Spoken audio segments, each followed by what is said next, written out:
metas hay que empezar. Solo ten en cuenta que no hay regreso. Piensa de una vez si tu corazón está dispuesto al máximo. Enfrentar lugares desconocerá, por lo que tendré que sujetar tu mano. Si digo te quiero es porque así me gusta llegar. Será que al caer la noche bailaremos. Será que sin darnos cuenta naufragaremos. Será que lleguemos a amar. Ya no puedo respirar.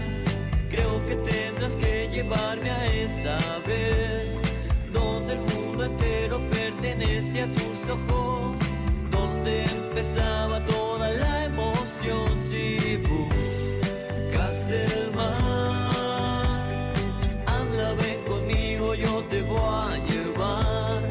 Solo necesito la voz de tus labios, solo necesito que seas tú.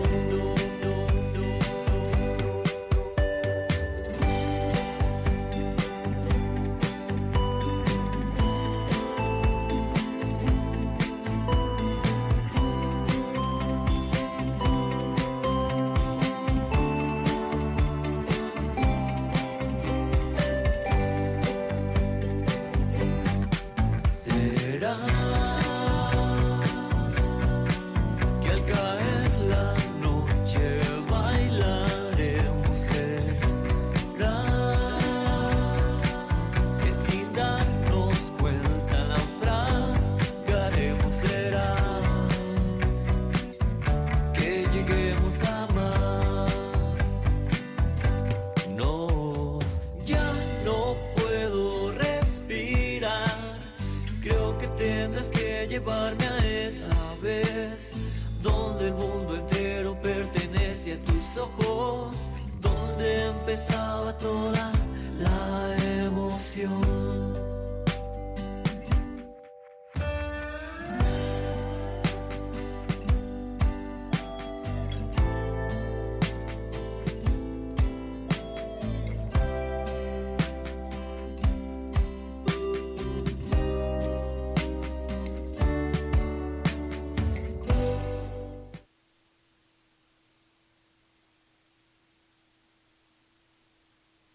Ok, bueno, quiero iniciar con esta frase.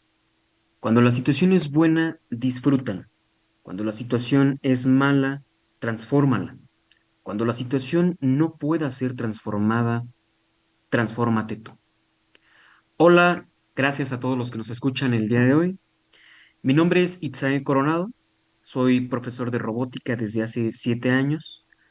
Desde hace 3 me dedico a especializarme en altas capacidades intelectuales y me apasiona diseñar recursos didácticos para la enseñanza de diversas materias: matemáticas, física, robótica, programación, diseño de inventos, química, tantas cosas que nos han pedido nuestros alumnos y que a mí me apasiona diseñar. Acabo de terminar la carrera en pedagogía, tengo formación en ingeniería en el Instituto Politécnico Nacional, en la UNAM, y he combinado todas estas habilidades para poder compartir con los otros las cosas que a mí me apasionan, tanto en el desarrollo tecnológico como en el pensamiento crítico, y la exploración de la propia vida, con el propósito de llegar a un bien común, de aportar a la sociedad, de encontrar a otros que como yo también son afines a la idea de crecer juntos, a la idea de compartir y encontrar un desarrollo espiritual en comunión con el mundo, con todos los demás, con todas las personas. En esta ocasión quiero hablarles sobre un tema que a mí me ha estado em, moviendo mucho en los últimos años, que tiene que ver con el sector espacial y precisamente con los niños y niñas con altas capacidades intelectuales. Y en un momento voy a explicar qué es todo esto. El tema de hoy es pedagogía espacial, niños y niñas con altas capacidades hacia las estrellas. En primer lugar, la pedagogía tiene como objeto de estudio, o sea, se dedica a estudiar la formación, los procesos de formación humana de manera individual. ¿Por qué me quiero enfocar en esto? ¿Por qué quiero explicar esta definición? Porque muchas veces cuando escuchamos de pedagogía, pensamos que tiene que ver con cuidar niños, que tiene que ver con la escuela, que tiene que ver con una maestra de preescolar, un maestro de primaria, un maestro de secundaria. Y no es así. La esencia de la pedagogía tiene que ver con un desarrollo personal, con un proceso personal y está totalmente diferenciado de lo que es la educación. El concepto de educación sí tiene que ver con este proceso académico, con este proceso de ir a la escuela, de adquirir saberes, desarrollar habilidades. No quiere decir que la formación no, pero la formación no solo se encarga de la formación académica, o sea, no solo tiene que ver con la adquisición de conocimientos, no solo tiene que ver con la adquisición de aprender matemáticas, español, inglés, tantas cosas, sino que tiene que ver con un proceso de deconstrucción y de construcción. En algún momento de tu vida, cuando adquieres conciencia de quién eres, te va a llegar primero o te llega primero una pregunta clave. ¿Quién soy yo? ¿Qué de la sociedad soy yo y qué de la sociedad no soy yo? Cuando hablamos de crecimiento espiritual, de desarrollo personal, muchas veces nos imaginamos hippies, gente fumando marihuana, em, vestirnos de ciertas maneras, ser veganos, tantas culturas, ¿no? Tantas formas de expresión, y no precisamente tiene que ver con eso. Y no es que ser hippie, fumar hierbas y tantas cosas sea malo, sino que son formas de vida, son estilos de vida, ¿no? Pero el desarrollo espiritual más bien tiene que ver con la destrucción, tiene que ver con la deconstrucción, tiene que ver con el análisis, con la separación de quién soy yo, qué de la sociedad sí reconozco que soy yo y qué de eso no quiero ser ya más. Ya no me encuentro en comunión con eso. Quiero cambiar mi entorno, quiero salir de esta zona de confort y decidir que tales personas van a ser mis amigos, tal cultura va a ser a la que yo pertenezco, tales colores, tales marcas, tales cosas, un sentido de identidad, de pertenencia. Y en eso es lo que se enfoca la formación. A partir de que yo soy consciente de que hay una cultura que ha estado estructurando mi forma de ser, de pensar, de hablar, de comunicarme, de moverme, de ver el mundo, en ese momento empieza una crisis existencial que me hace reconsiderar en dónde estoy parado y hacia dónde quiero ir. Y ese proceso ya me va a construir, efectivamente, ya me va a edificar, ya voy a fijar cuáles van a ser los parámetros, cuáles van a ser los pilares de mi existencia, hacia dónde quiero dirigir mi atención.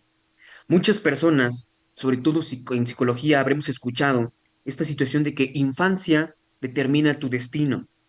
Sin embargo, puede haber un punto en tu juventud, incluso en la adolescencia lo he visto, en el que tú caigas en esta crisis existencial y puedas transformar lo que tú quieres y fijar tu visión y tu determinación a lograr ciertos propósitos personales. Yo quiero llegar a hacer esto, yo quiero hacerlo de esta manera, yo no quiero seguir los mismos patrones de mi familia, sino que quiero romper con todo ello.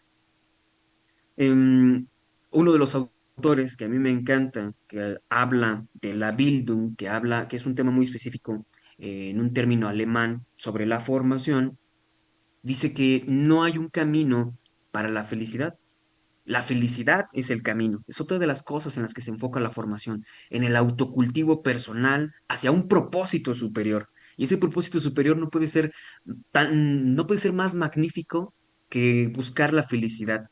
Porque cuando tú compartes la felicidad, otros se inspiran en ti, otros pueden seguir tus pasos, otros van a buscar las mismas formas de hacerlo y se van a preguntar por qué él sí, por qué ella sí, por qué yo no. Entonces ayudas a otros a entrar en crisis, ayudas a otros a moverse de la zona de confort, ayudas a otros, los inspiras a que la situación de incertidumbre, de caos, de aquello que los está inquietando en el momento, no lo vean como un problema, sino que lo vean como una oportunidad para transformarse.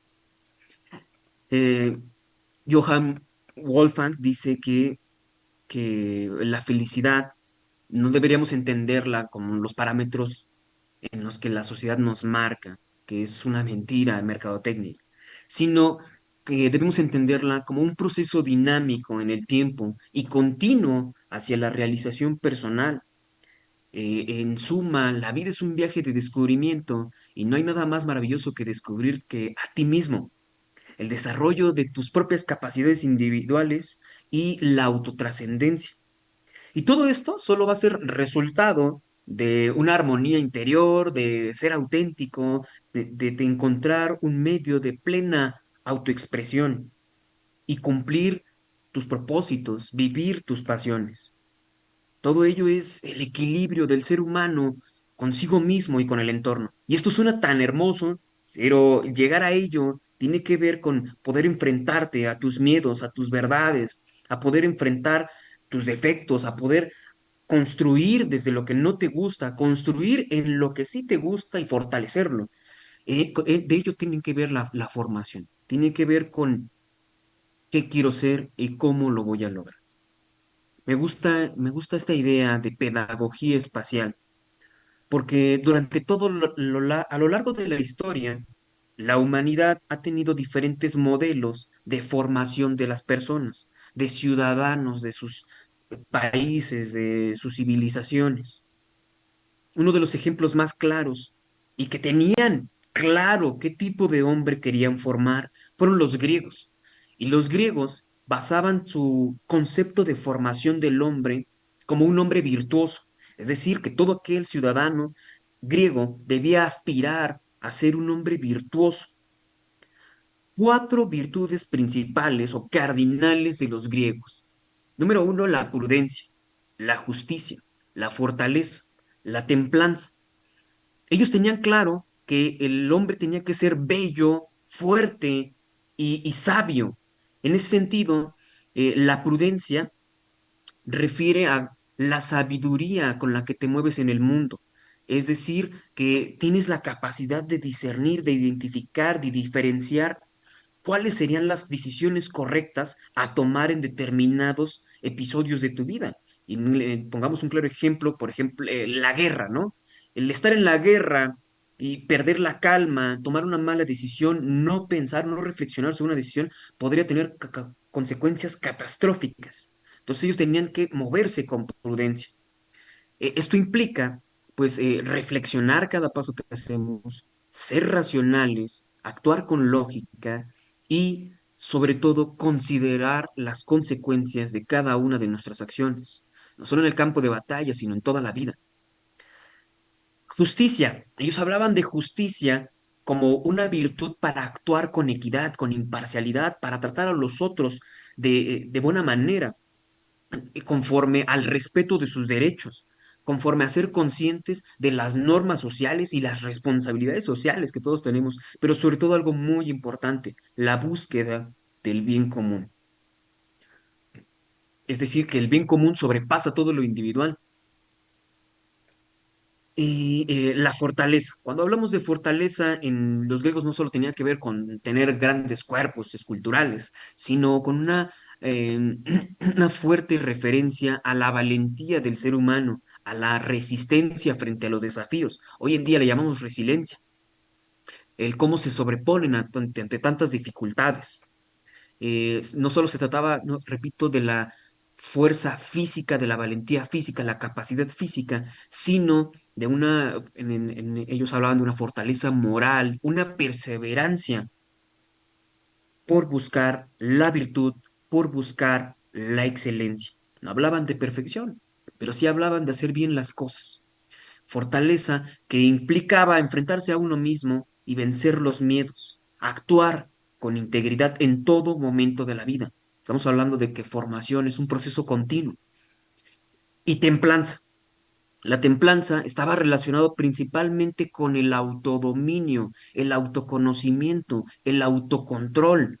Es ponerse frente a una situación que incómoda y saber actuar, saber pensar, saber hablar, saber decir, saber tomar decisiones en ese momento, ser moderados, ser equilibrados, saber controlar los impulsos que nos hacen buscar los deseos o que nos tientan a satisfacer nuestros apetitos carnales.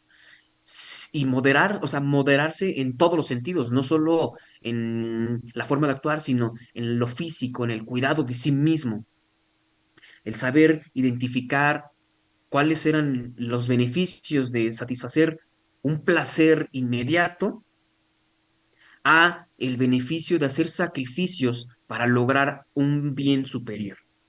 Evitar los excesos, evitar los vicios, evitar todo aquello que me hace mal. Me encanta esta forma de ver la vida de los griegos, porque cimentaron bases de la civilización, porque nos hicieron pensar después en cada generación de civilizaciones siguientes, o sea, su influencia se extendió a lo largo de todo el mundo sobre que teníamos, el ser humano debía plantearse cómo debíamos formar a la sociedad, cómo debíamos formar a los ciudadanos. En ese sentido, cuando yo hablo de pedagogía espacial, surge la pregunta clave, surge la pregunta de la que tiene que partir todo. ¿Qué tipo de ser humano queremos formar? Para hablar de una pedagogía espacial, deberíamos entonces analizar cuáles son los desafíos del espacio, cuáles son los desafíos del sector espacial que necesitamos trabajar, cuáles son las expectativas que tenemos, qué queremos lograr. Y a raíz de ello, vamos a considerar cuáles serían esos parámetros en los que queremos fijar el crecimiento y el desarrollo del ser humano. Los griegos tenían claro que había entre una sociedad de bárbaros, entre una sociedad de peleadores, de guerreros, había que pensar en otras formas de hacer las cosas, cimentar las bases de la democracia, cimentar las bases de un hombre culto, civilizado, virtuoso. Cuando hablamos de pedagogía social, entonces tenemos que analizar cuáles son nuestras problemáticas. Y los principales desafíos a los que actualmente el sector espacial se encuentra, principalmente está el desarrollo de tecnología, el que debamos generar, construir conocimiento, desarrollar tecnología que nos permita mejorar sistemas de propulsión espacial, que nos permita desarrollar hábitats sostenibles para poder vivir en la Luna, en Marte, en otros planetas, desarrollar robots de exploración, de minería, que nos permitan analizar, mapear, encontrar minerales, construir allá en otros lugares, ¿no? La capacidad de soporte vital, el ser humano tiene muchas necesidades y entre ellas pues está el suministro, ¿no? De agua, de alimento, el que logremos un, por decirlo así, una estación espacial, un hábitat que sea completamente sostenible, que podamos proveerlo de energía, de oxígeno. Esas son problemáticas que podemos ir trabajando, a las que podemos aportar para que nosotros y otros puedan construir hacia ese propósito, hacia ese fin común, el convertir la especie humana en una especie interplanetaria. Ya vamos encontrando o hemos encontrado cuál sería el propósito de invertir en el sector espacial y por qué destinar a todos nuestros jóvenes, a todas nuestras profesiones, a todas nuestras leyes hacia el sector espacial. Esto desde luego también implica financiar la investigación, significa inspirar a los jóvenes, significa llevar a los niños y niñas el conocimiento de la ciencia, la tecnología, la ingeniería, las matemáticas, para que ellos se inspiren a seguir estudiando y que continúen con todos estos proyectos, que no solo son proyectos de nación, son proyectos de la humanidad. Hay que pensar, en las leyes que nos van a regular, hay que pensar en la colonización, hay que pensar en la administración de los recursos, hay que pensar también que nuestra ambición por metales preciosos, en nuestra ambición por conquistar territorio, no nos haga alejarnos de nuestro propósito principal, que es el de convertir la especie humana en una especie interplanetaria. Y hablar de especie, no hablar de individuos, no hablar de naciones, no hablar de fronteras, no hablar de razas, no hablar de géneros, hablar de el ser humano como especie. Para ello tenemos un reto muy fuerte, que es la cooperación internacional, y creo que a nivel mundial se están haciendo esfuerzos muy grandes entre agencias espaciales para lograr superar las barreras políticas, las barreras regionales, para realizar alianzas, compartir recursos, conocimientos, generar estrategias que propulsen al hombre a llegar a la Luna, a Marte, a las mujeres, a ser las primeras colonizadoras de otros planetas. Esos son los desafíos principales.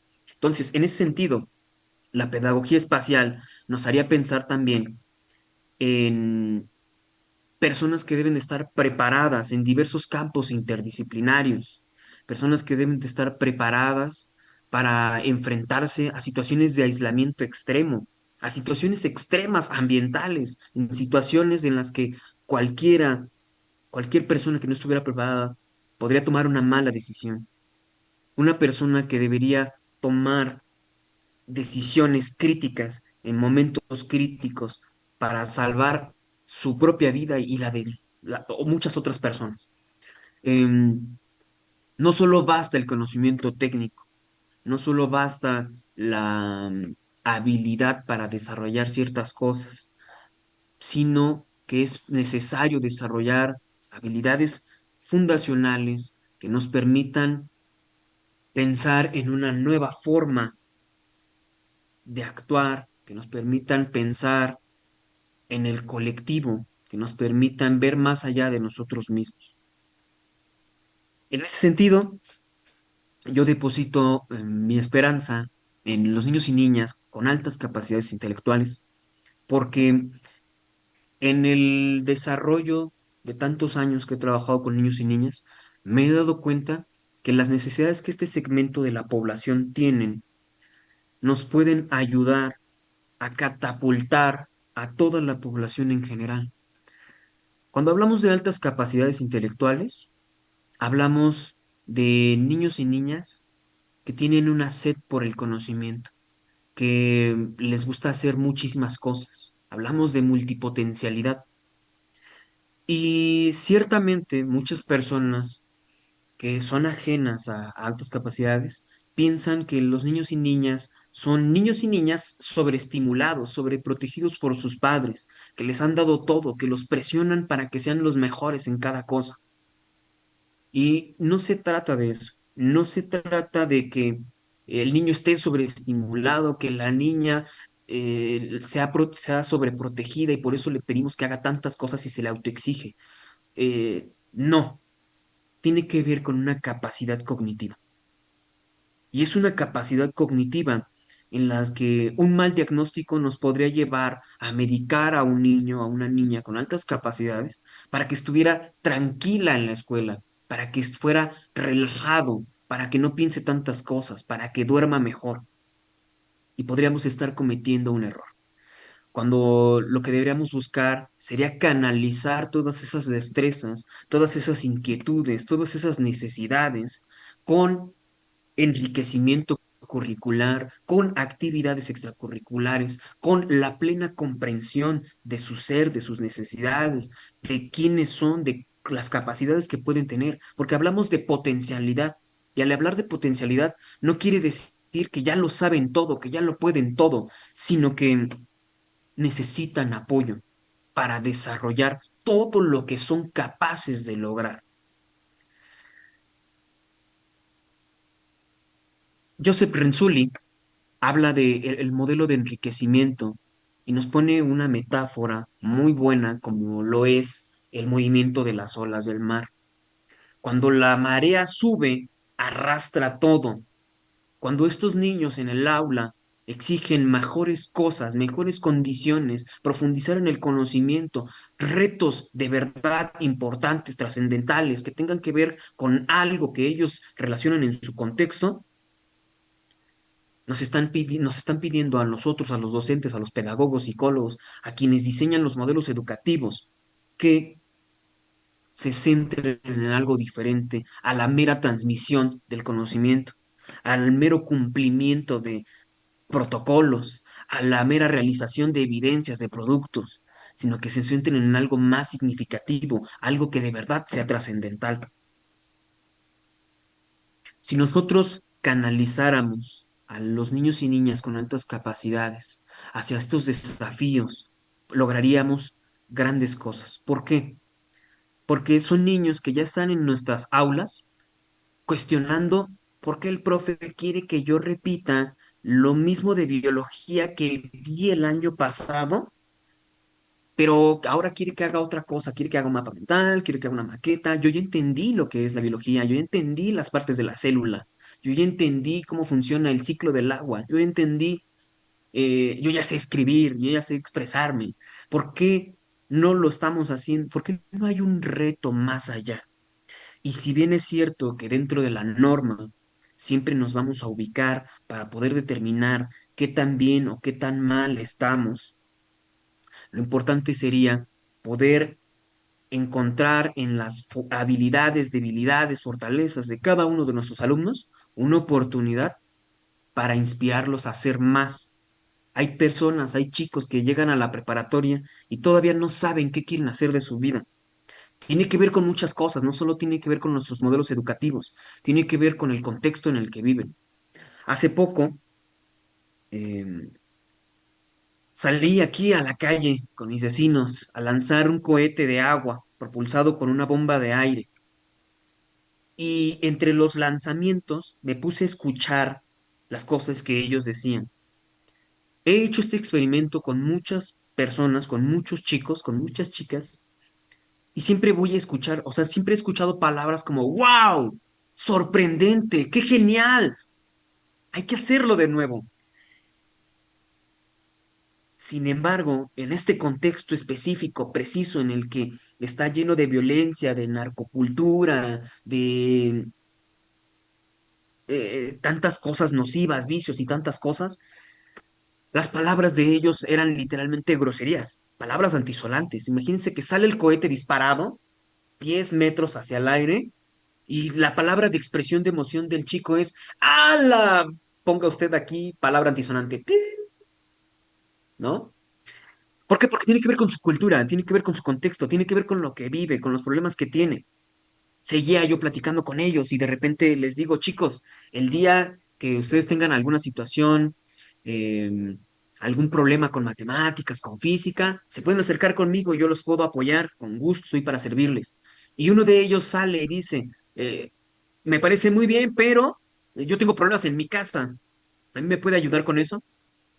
Y es impactante porque en lugar de poder pensar en la escuela, en lugar de poder pensar en sí mismo, él plantea una situación de qué me sirven las matemáticas, de qué me sirve la física, de qué me sirve hacer este tipo de experimentos científicos si yo tengo problemas en mi casa que resolver.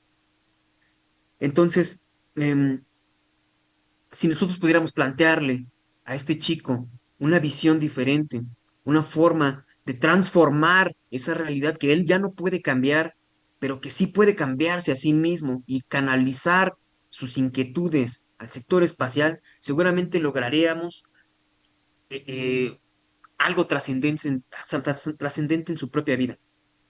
Las posibilidades económicas probablemente de que él sea un astronauta son mínimas, pero eso no significa que no lo pueda lograr, pero es brindarle otra oportunidad.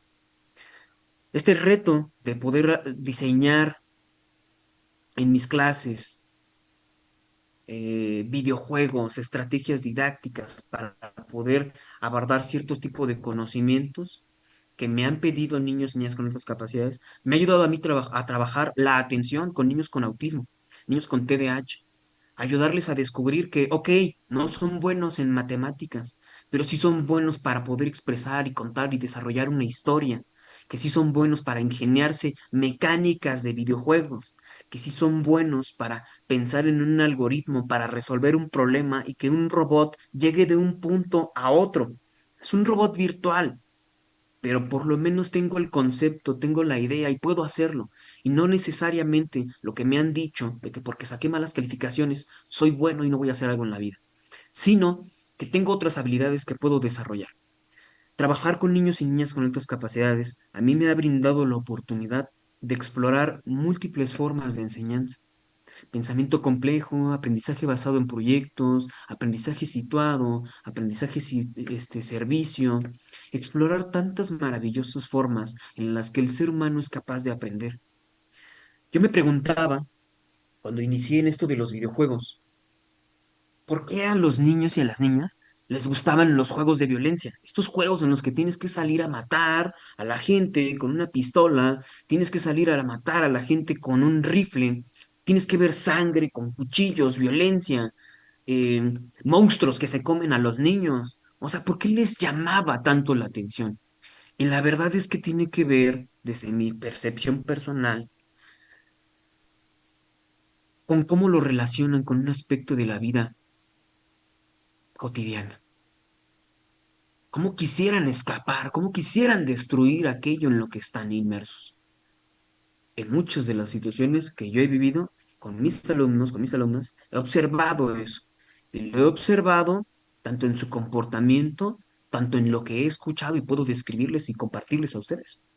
Los juegos de violencia ayudan a vivir situaciones de estrés y tener ese sentimiento de que puedo con ese reto, que aunque me asusta, que aunque me estresa, que aunque me enoja, puede haber una motivación subyacente, puede haber una motivación intrínseca que me impulsa a seguir en ese juego. Por eso es que los videojuegos de violencia nos gustan tantos.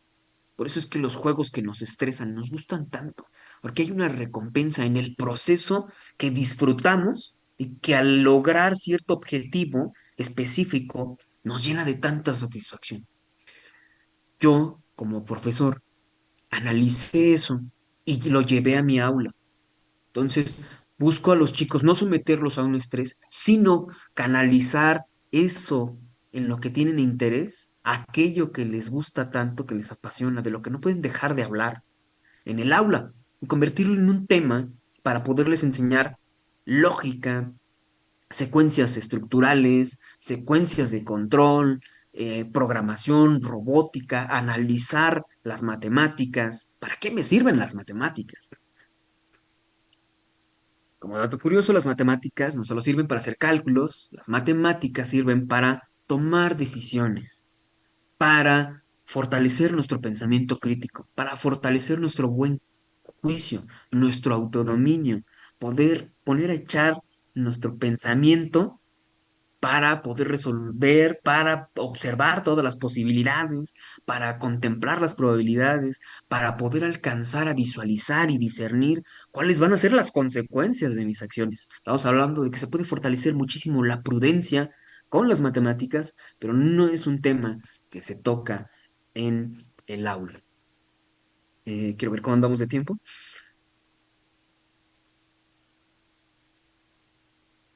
Aquí. Ok. Em,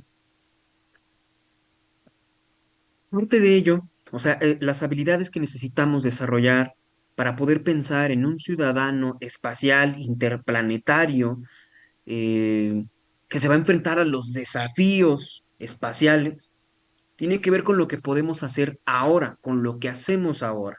Y justo ahora debemos revolucionar la enseñanza, debemos revolucionar la forma en la que nosotros aprendemos. Y la mejor manera de hacerlo es centrarnos en el desarrollo de habilidades fundacionales. ¿Cuáles son estas? La primera, la alfabetización digital. La alfabetización digital no solo tiene que ver con saber usar el celular, la tablet, la computadora, sino con saber usarlo como una herramienta óptima que me ayuda a desenvolverme, a desarrollar mis habilidades creativas, a profundizar en mi conocimiento específico, a especializarme, a descubrir nuevas cosas, a facilitar mi vida. Esa es la alfabetización digital.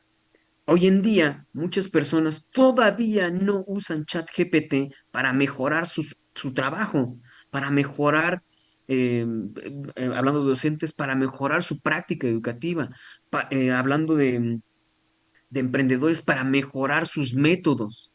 Hay todavía personas que no siquiera saben qué es ChatGPT. Y no digo que ChatGPT sea la panacea, solo digo que es una herramienta en tendencia. Hay muchas otras herramientas de inteligencia artificial que debemos estar utilizando para mejorar los procesos de nuestra vida. Y que si no lo hacemos, la propia revolución tecnológica nos va a dar una vuelta terrible, nos va a hacer cautivos, nos va a atrapar en una trampa de la que no podremos escapar, valga la redundancia. Habilidades fundacionales. Pensamiento crítico. El pensamiento crítico no solo tiene que ver con estar ante una situación y criticarla con el mejor juicio. El pensamiento crítico tiene que ver con la capacidad de analizar esa experiencia, esa situación específica, evaluarla, sintetizarla para poder tomar información de ella que nos permita reflexionar, cuestionar, realizar argumentos y llegar a conclusiones específicas. De eso trata el pensamiento crítico. Pensamiento crítico que ayuda, que suma a resolver problemas. Que la capacidad de resolver problemas se trata de poder identificar un problema, poder formular una problemática, poder abordar problemas de diferentes maneras y que esas maneras sean efectivas. Aplicar pensamiento lógico, pensamiento creativo, para de verdad encontrar soluciones. Y no solo en la resolución de un problema matemático, no solo en la resolución de mis finanzas, sino también en la resolución de mi propia vida. ¿Cómo me pongo límites? ¿Cómo cuestiono esos límites? ¿Y cómo identifico que ese es un problema que quiero resolver, que quiero salir adelante y que me va a ayudar a vivir mejor? Comunicación efectiva. Muchos de nosotros andamos por la vida y nos comunicamos de manera agresiva o de manera pasiva. Dejamos hacer las cosas. Dejamos que las cosas pasen. Cuando vamos en el camión y de repente se tarda, no avanza, frena de golpe, muchos de nosotros actuamos por impulso y reaccionamos con un qué enojo, qué furia, y no tenemos ese control, ¿no? Eh, Cuando estamos en la fila de, no sé, las tortillas, en la fila de el SAT, y de repente alguien se mete, muchas veces la primera reacción es responder con agresividad, gritar, oye, no te metas, chiflar. No, soy de Catepec, así que lo nuestro es chiflar. Em, Responder, comunicarnos con efectividad, sería hacerlo de manera afectiva, de una manera en la que podamos expresarnos de forma clara, precisa, persuasiva, para convencer, para exponer nuestros puntos, para utilizar diferentes medios, no solo el lenguaje verbal es el que comunica. Muchos como docentes también comunicamos como roles, comunicamos con nuestra apariencia, comunicamos con nuestras acciones, con nuestras decisiones. Es importante hacer énfasis en cómo comunicamos. Y bueno, otra de las habilidades fundacionales que es importante desarrollar, que nos permitirían hacer un buen ejercicio en el sector espacial, es la colaboración, el trabajo en equipo. Y no solo se trata de dividir el trabajo y decir, tú haces esto, tú haces aquello y hago esto, sino de trabajar de manera efectiva con los otros, compartir ideas, responsabilidades, conocimientos, eh, no evitar la confrontación, sino fomentarla para que de ahí crezca algo, se pulan las ideas, se pula el trabajo y tener ese autodominio y ese autocontrol y esa madurez y esa prudencia para dirigirnos por la vida al compartir con los otros y entender que es necesaria la confrontación de ideas para que surjan cosas nuevas, innovadoras, mejorarlas.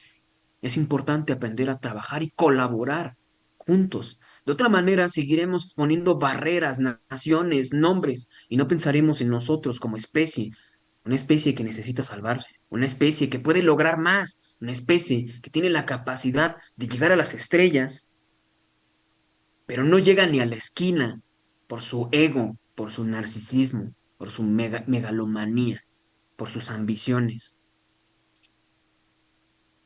Y a eso pues viene el siguiente paso, la siguiente habilidad fundacional que debemos aprender a desarrollar, que es la autogestión, la autorregulación. Esto hay que trabajarlo muchísimo en los niños. La habilidad para organizar mis emociones, gestionar las actividades que realizo, entender y comprender mis emociones y cómo reacciono ante las situaciones de la vida. El establecer metas, metas que yo pueda cumplir en el mediano plazo, en el largo plazo, en el corto plazo, establecer metas y procesos para llegar a ellas, tomar decisiones informadas, comprender otras culturas, comprender otros pensamientos, comprender que cada persona tiene una idea y un mundo diferente en sus mentes, entender que yo me puedo construir de manera multicultural, que no solo lo que había en mi contexto me puede determinar y me determina para toda la vida y no mi infancia es el destino, sino que yo puedo cambiarlo, que yo puedo transformarlo. Y si no puedo transformarlo, me puedo transformar a mí. Ese es el nivel de autogestión y autorregulación que debemos llegar a- a lograr en nosotros mismos. Cultivarlo, porque no es algo que podamos decir, wow, en 3 meses ya logré autodominio, ya logré autorregulación, sino que es un proceso continuo en el que yo puedo alcanzar a desarrollarlo de manera gradual.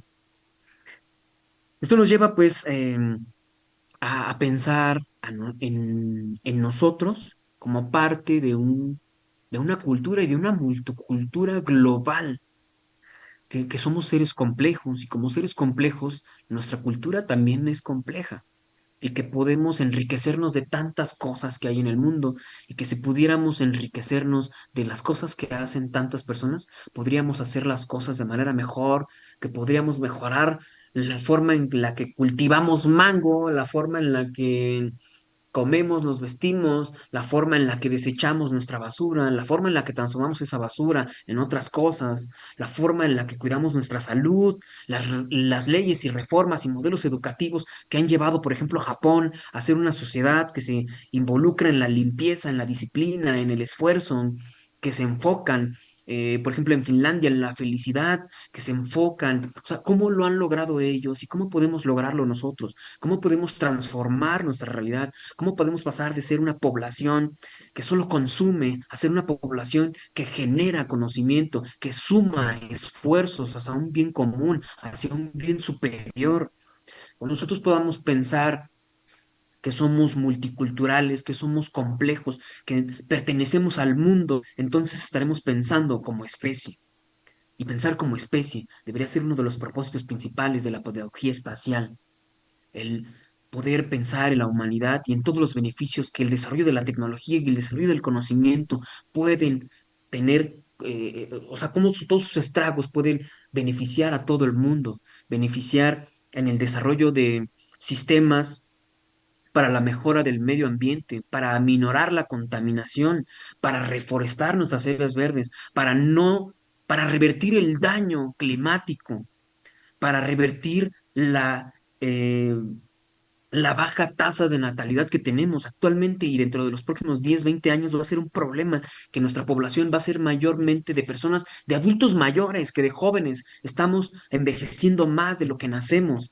Estamos ante un problema que no lo estamos atacando, que no lo estamos analizando, que no lo estamos explorando, a la que no le estamos dando soluciones efectivas y que nos hacen pensar que nada importa, que la vida no significa nada, que es mejor vivir y disfrutar cada momento de manera individual, porque lo que yo hago, lo que yo puedo hacer, no va a sumar y no va a hacer una diferencia.